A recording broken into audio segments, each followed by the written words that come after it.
Sampah rumah tangga yang terbungkus kantung plastik dan karung seringkali terlihat menumpuk di kawasan bukan tempat pembuangan sampah sementara. Sampah-sampah ini sengaja dibuang warga dan akhirnya sampah-sampah ini diambil petugas Dinas Kebersihan Kota Palembang.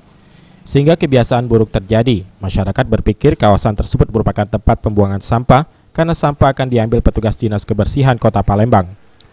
Pemandangan sampah yang dibuang ini tidak hanya berada di kawasan perumahan warga saja, namun juga di jalan raya di kawasan protokol.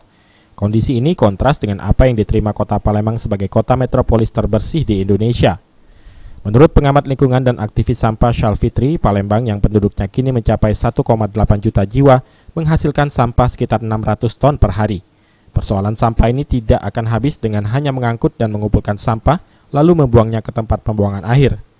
Sebesar apapun kawasan TPA tidak akan bisa menampung jumlah sampah. Pemkot Palembang harus segera membuat perda tentang pengolahan dan pemilahan sampah dari rumah tangga, sehingga yang dibuang adalah benar-benar residu, yang masih bisa didaur ulang, bisa dikirim ke bank sampah.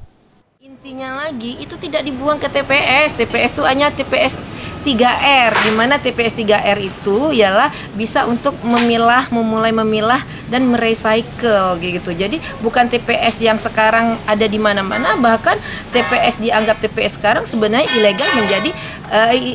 ilegal menjadi legal gitu, karena selalu diambil gitu. Jadi masyarakat gitu, manusia ini selalu berpikir kalau itu dibuang bukan pada tempatnya terus diambil, berarti itu ya memang legal jadinya. Jadi saya berharap bahwa tidak adanya TPS liar, dan walaupun ada TPS ya kita harus melihatkan bagaimana posisinya, apakah itu cocok atau nyaman atau strategis dan enggak.